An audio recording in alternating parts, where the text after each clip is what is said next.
somewhere in a signals bunker behind American lines, near Kumwha, Korea.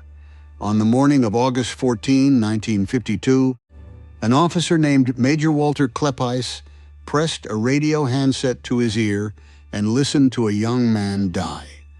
He would spend the rest of his life trying to describe what he heard, and the closest he ever came was this.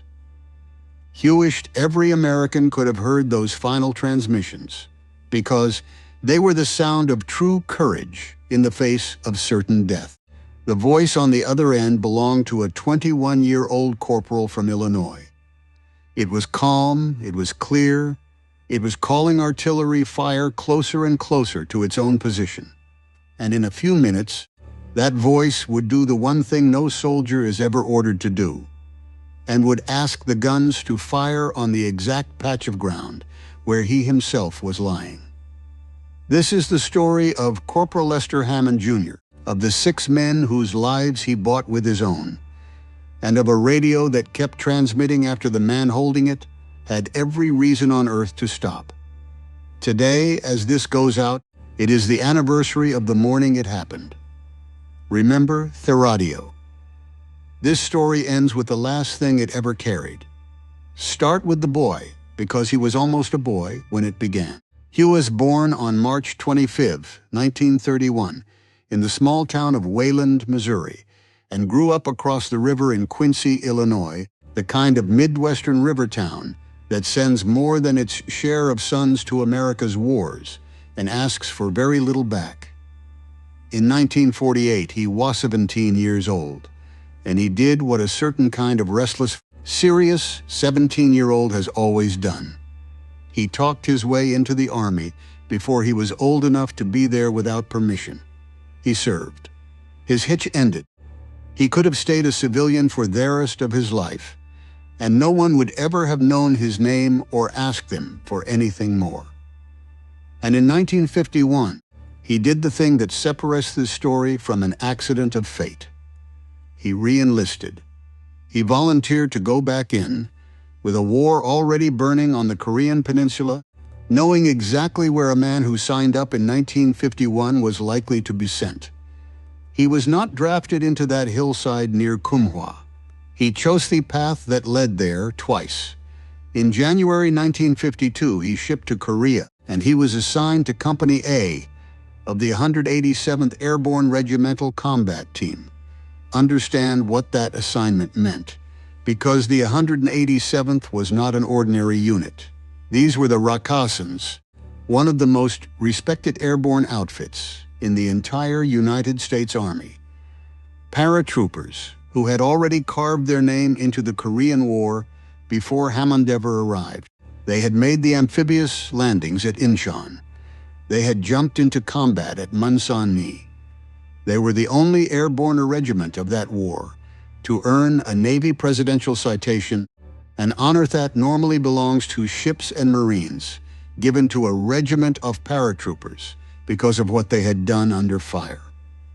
Lester Hammond, the 17-year-old who had talked his way in and then volunteered to come back, was now a radio operator among some of the hardest, proudest soldiers America had.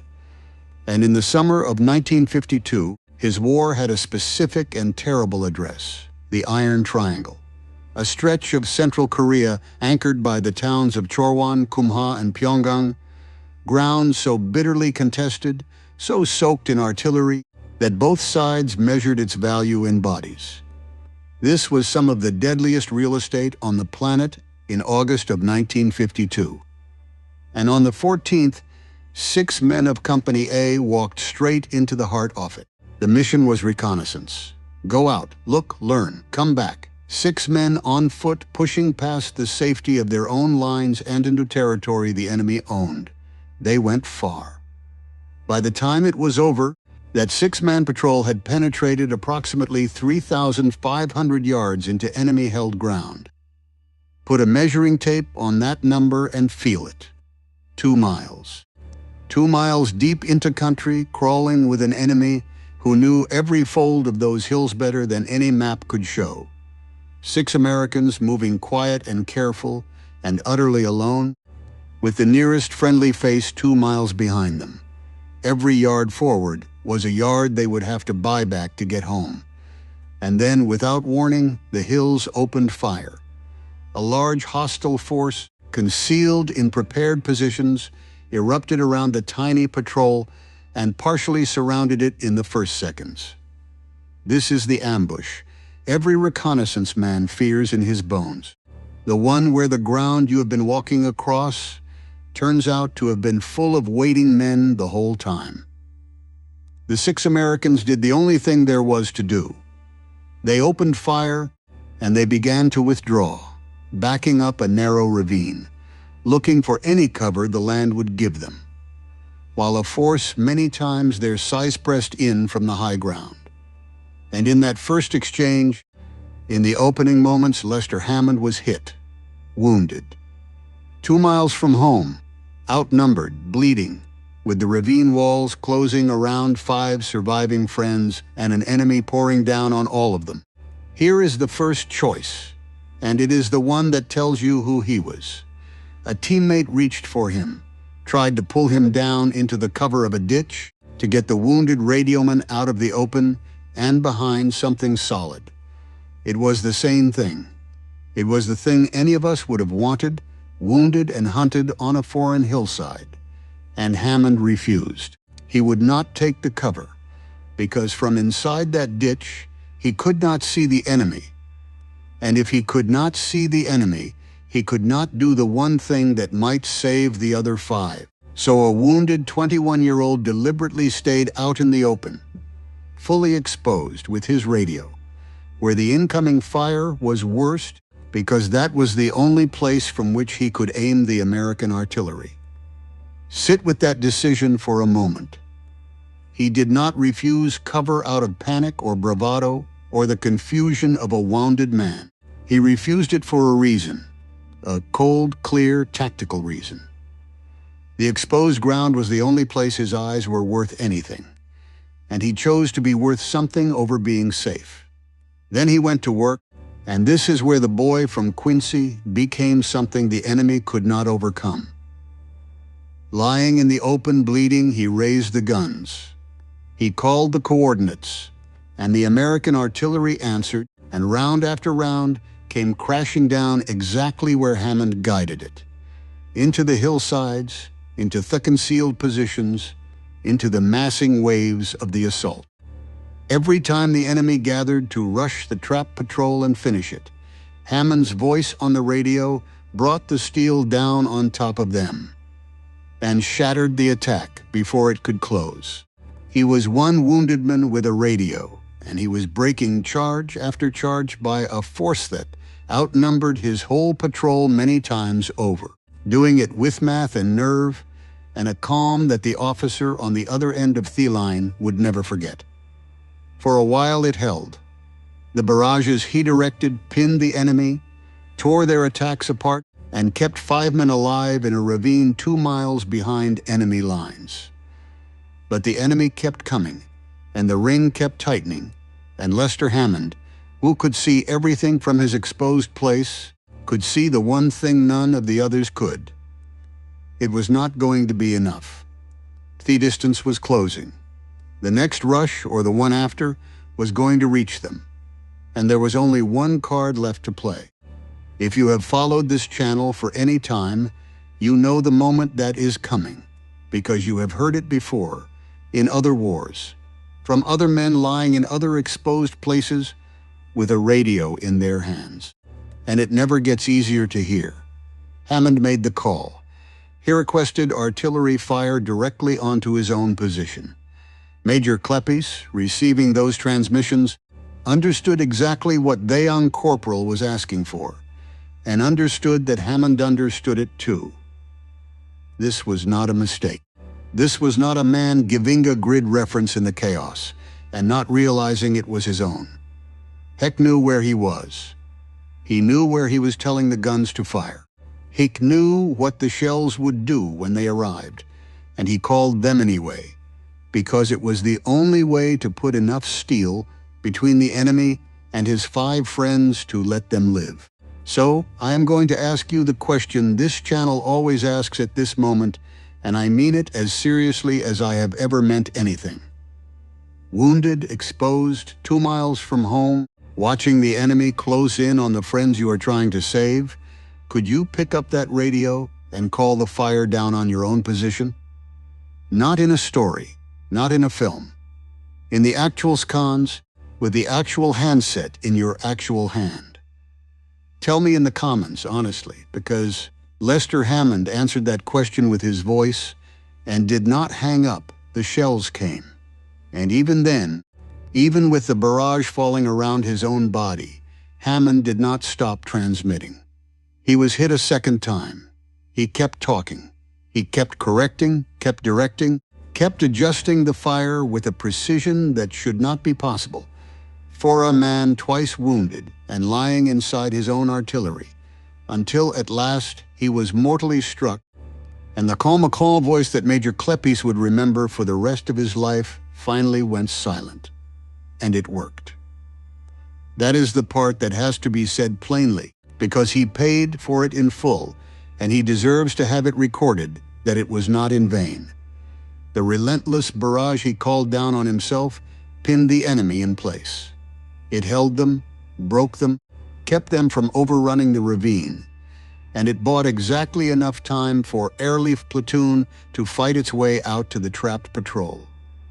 The surviving wounded were pulled out. They were carried back across those 2 miles to friendly lines. They lived. Men went home to their families, grew old, had children and grandchildren who exist today because a 21-year-old radio operator lay in the open and refused to save himself first. The 6-man patrol came home because one of the 6 decided he would not. Lester Hammond Jr. was 21 years old. He never made it back across those 2 miles.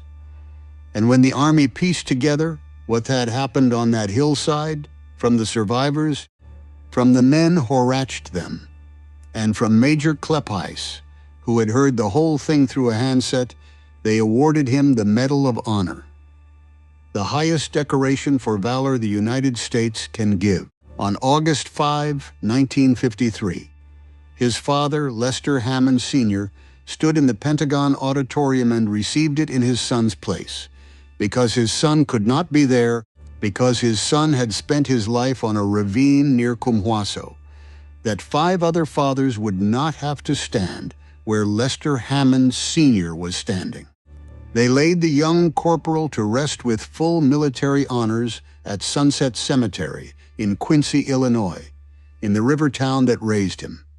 But here is the last thing, the thing that turns a death into a tribute, and it is the reason we made this video today of all days.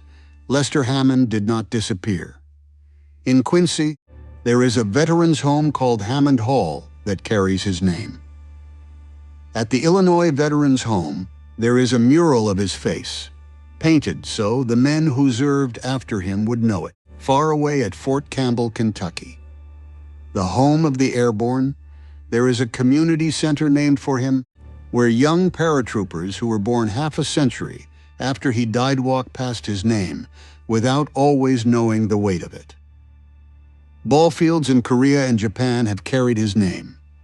A boy from Wayland, Missouri, who talked his way into the Army at 17 and volunteered to go back when he could have stayed home, is still, all these years later, having his name spoken out loud by Americans woe him something they can never repay. And that is the strange mercy of what men like him did. He gave up every year he had coming, every birthday past 21, every ordinary evening of an ordinary life, and in exchange his name outlived him by generations, carried on buildings and walls, and the memories of 5 men who gotta grow old. Remember the radio, I said at the start. Here is the last thing it ever carried. Not a cry, not a plea. A calm young voice, twice wounded, calling steel down onto its own position, so that 5 other men could hear their own radios again, someday in a country at peace. Major Kleppies said he wished every American could have heard it. Most of us never will. But today, on the anniversary of the morning, Lester Hammond gave everything he had. We can at least do this. We can say his name. Corporal Lester Hammond Jr., Quincy, Illinois, 21 years old. He would not take the cover, and because he would not, 5 men went home. If this tribute meant something to you, do one thing for him in the comments. Not for me, for him. Say his name, and if there is a veteran in your own family, a soldier who came home or one who did not, put their name down beside his, their name, their war, whatever you remember. Let this be a place where the names get spoken, because that is the only thing we can still give men like Lester Hammond, and it costs us nothing compared to what it cost him.